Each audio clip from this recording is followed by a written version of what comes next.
So hello guys, welcome back to our YouTube channel dream boys 94. So ఈరోజు మనం వచ్చేసి శ్రీశైలం మల్లికార్జున స్వామి గురించి అయితే తెలుసుకుందాం అండ్ టెంపుల్ ఫ్యాక్ట్స్ కూడా తెలుసుకుందాం.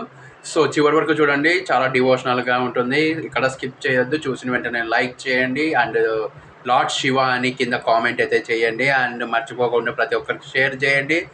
అండ్ ఈ వీడియో మీద మీ అభిప్రాయం ఏంటో కామెంట్ చేసి మాకు చెప్పండి. అండ్ మన ఛానల్ సబ్స్క్రైబ్ చేసుకొని బెల్ ఐకాన్ క్లిక్ చేసి ఆలో పెట్టుకోండి, ఫర్దర్ వీడియోస్ మిస్ అవ్వకుండా చూడొచ్చు. సో ఇంక లేట్ చేయకుండా స్టార్ట్ చేద్దాం. ఈరోజు శివుడి గురించి తెలుసుకుందాం, పదండి. శ్రీశైలం మల్లికార్జున స్వామి దేవాలయం భారతదేశంలోని 12 జ్యోతిర్లింగాలలో ఒకటి. ఇది శ్రీశైలంలో నల్లమల అరణ్యాలలో ఈ గుడి అయితే ఉంది. సో ఇక్కడ పరమశివుడు మల్లికార్జున స్వామి రూపంలో దర్శనమిస్తాడు మనందరికీ. సో అమ్మవారు భ్రమరాంబ దేవిగా పూజింపబడుతుంది ఇక్కడ. సో ఇది శక్తిపీఠాలలో ఒకటి కూడా ప్రసిద్ధి చెందింది. మల్లికార్జున స్వామి దర్శనం పాప విమోచనాన్ని కలిగిస్తుందని విశ్వాసం అయితే ఉంది ఇక్కడ. సో ఇక్కడ శివపార్వతులు కలిసి నివసిస్తున్న పవిత్ర స్థలం ఇది. మల్లిక అంటే పూలు, అర్చన అంటే శివుడు అని అర్థమై వస్తుంది ఇక్కడ. సో భక్తులు ఇక్కడ అఖండ భక్తితో పూజలు చేస్తారు. ఈ క్షేత్రం పాపాలను నశింపజేసే క్షేత్రంగా ప్రసిద్ధి చెందింది. శ్రీశైల యాత్ర చేయడం వల్ల మోక్షం లభిస్తుందని భక్తుల నమ్మకం. ఆ ఆలయం కృష్ణా నది ఒడ్డున అయితే ఉంది. ఇక్కడ పూజలు చేయడం వల్ల కుటుంబ శాంతి కలుగుతుందని భక్తులు అయితే చాలా గట్టిగా నమ్ముతారు. సో మహాశివరాత్రి సమయంలో ఇక్కడ భారీ ఉత్సవాలు అయితే జరుగుతాయి.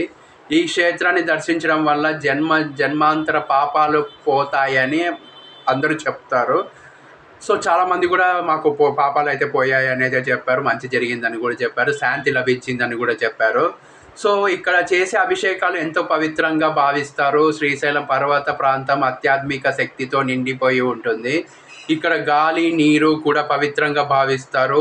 ఈ ఆలయం నిత్యం వేద మంత్రాలతో వినిపిస్తాయి. మల్లికార్జున స్వామి అనుగ్రహంతో భక్తులు కోరికలు నెరవేరుతాయి. శ్రీశైలం దక్షిణ కాశీగా కూడా ప్రసిద్ధి చెందింది. ఇక్కడ శివలింగం స్వయంభూ అని విశ్వాసం. భక్తులు కృష్ణా నదిలో స్నానం చేసి దర్శనం అయితే శివుణ్ణి చేసుకుంటారు.